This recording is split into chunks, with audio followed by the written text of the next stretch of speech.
Bonjour Madame Gagnon. Mon nom c'est Tania Carvalada, je suis l'infirmière de votre mère. Premièrement, je voulais vous remercier d'avoir pu vous libérer pour venir me rencontrer aujourd'hui, en fait, pour qu'on se rencontre.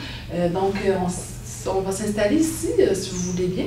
Vous avez demandé à ce qu'on se rencontre aujourd'hui pour aborder le sujet du soulagement de la douleur de votre mère. Premièrement, je vais vous remettre cette documentation-là que j'ai préparée pour la rencontre d'aujourd'hui. Merci. Voilà. En fait, moi et ma soeur, on a des difficultés à s'accorder au sujet de l'administration de morphine pour notre mère en soulagement de la douleur. Ma soeur est très inquiète qu'on donne cette médication-là à ma mère. Vous dites que votre soeur est inquiète. Est-ce que vous savez qu'est-ce qui l'inquiète au juste? D'après moi, je crois que ma soeur craint qu'on précipite la mort de ma mère, de notre mère. Madame Gagnon, est-ce que c'est bien ça qui vous inquiète? Oui, bien en fait, j'ai déjà entendu dire que ça pouvait accélérer la mort, puis qu'en plus, ça pouvait rendre les gens accros. Donc c'est vraiment ça qui me rend nerveuse. Ce que je constate, premièrement, c'est que même si vous n'entendez pas sur la manière, les deux, vous êtes très préoccupés par le bien-être de votre mère, puis ça, je vois ça vraiment déjà comme un point de départ très, très positif. Je tiens aussi à vous dire que c'est très fréquent que les proches expriment des réticences face à l'administration de morphine. Puis en fait, ça démontre encore une fois votre engagement, puis votre préoccupation là, reliée aux soins qu'on donne à votre mère.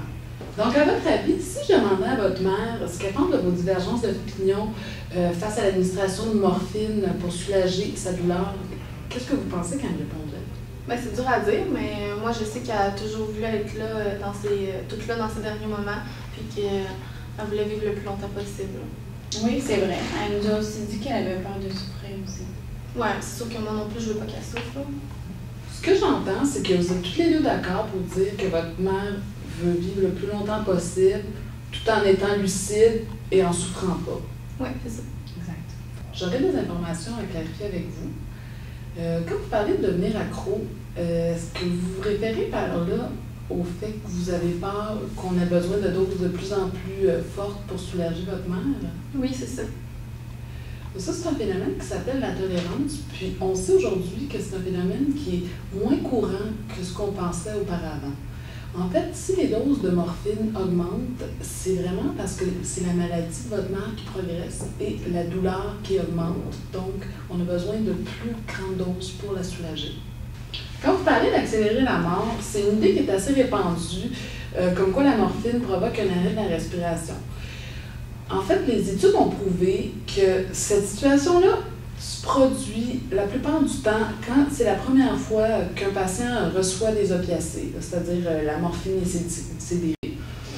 Donc, en ce qui concerne votre mère, ça ne nous inquiète pas, parce que comme elle a beaucoup de douleur, la morphine va aller jouer sur la douleur, la soulager, mais les autres effets respiratoires dont je vous ai parlé, donc une diminution ou un arrêt de la respiration, ne sont pas susceptibles de se produire.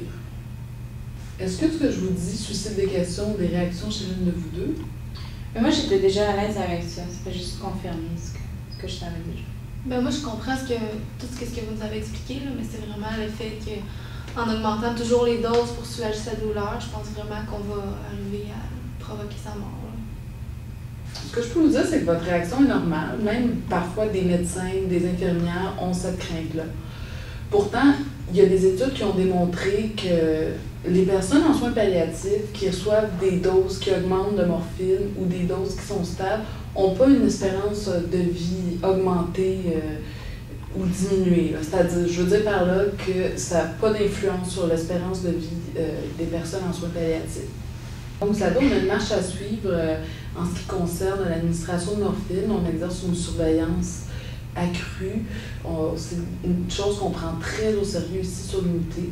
En plus, les médecins avec lesquels on travaille sont des experts en ce qui concerne la douleur terminale. Ce que je peux vous dire, c'est quand vous avez l'impression que votre mère est moins alerte ou qu'elle réagit moins, c'est la maladie qu'il faut pointer du doigt qui rentre dans une phase terminale et non l'administration de morphine. Ok, ben je comprends ce que vous dites, mais j'ai vraiment de la misère à m'enlever de la tête que c'est quand même de la drogue qu'on lui donne et que ça peut être dangereux pour elle. Il y a une image qu'on utilise souvent pour illustrer ce que je vous ai expliqué. c'est l'image du diabétique. En fait, si je vous demande, qu'est-ce que vous pensez d'un diabétique à qui on donne de l'insuline? Ben, j'imagine qu'il a besoin de son insuline pour traiter sa maladie. Là. En fond, vous voulez dire que ma mère aurait besoin de la morphine pour sa maladie? Oui, c'est exactement ce que je veux dire. En fait, la morphine, c'est le médicament par excellence pour soulager la douleur de votre mère. Vous savez, je vous ai donné beaucoup d'informations aujourd'hui. Je vous ai laissé ces dépliants ici. J'ai aussi celui-là à vous remettre. Ça vous propose des ressources Internet. Je suppose que vous êtes habitués avec ça. Qu'est-ce que vous pensez si je vous laisse le temps de lire tout ça à tête reposée, puis on se rencontre demain pour en discuter? Moi, ça me va. Oui, c'est bon. Une autre chose que je peux vous proposer, j'ai vu le docteur Sarina tout à l'heure. Est-ce que ça vous rassurerait d'avoir une discussion avec lui? Ben, pour moi, ça va être correct. Là. Je pense que je vais regarder la documentation que vous m'avez remise, puis on regardera demain si jamais on veut le rencontrer. Parfait. Avez-vous vu votre mère aujourd'hui? Je l'ai vue ce matin. Elle me semblait bien, oui. Moi, je ne l'ai pas vue aujourd'hui, mais je l'ai vue hier, puis j'ai trouvé vraiment endormie. Elle parlait vraiment pas beaucoup. Puis je dois avouer que j'ai eu peur. Hein. Puis qu'est-ce qui vous fait le plus peur? Ben, j'ai peur qu'elle parte sans que j'aie eu des bons moments avec elle.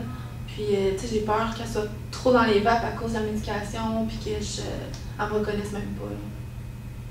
Donc, je remarque que votre soeur a passé des bons moments avec votre mère pendant la journée. C'est possible que le soir, elle soit plus fatiguée.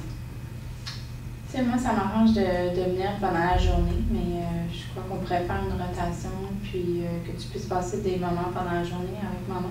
Peut-être que ça changerait ton avis au sujet du soulagement de la douleur. Oui, c'est vraiment une bonne idée. Ça va peut-être même me permettre d'avoir vraiment des moments plus privilégiés avec elle. Je suis contente que vous ayez trouvé un arrangement entre vous. Là, le temps file. Donc, avant qu'on se quitte pour aujourd'hui, est-ce qu'il y aurait une question à laquelle je n'ai pas répondu ou que vous voudriez me poser? Oui, moi j'aurais une question. J'aimerais aussi savoir combien de temps vous pensez que ça peut durer avant que notre mère nous quitte? Ça, c'est une question à laquelle je ne peux pas vraiment répondre. Puis en fait, il n'y a personne qui peut y répondre précisément. Ce que je peux vous dire par contre, c'est qu'en étant bien soulagée, votre mère va être plus paisible. Donc, elle va être plus à même de pouvoir passer des moments privilégiés avec vous en étant soulagée et confortable. Bon, ben merci beaucoup d'avoir pris le temps d'avoir cette rencontre-là avec nous et de répondre à nos questions. Donc, merci. Ça m'a fait vraiment plaisir. Donc, on va se revoir tout à l'heure au chevet de votre mère. Parfait, merci beaucoup.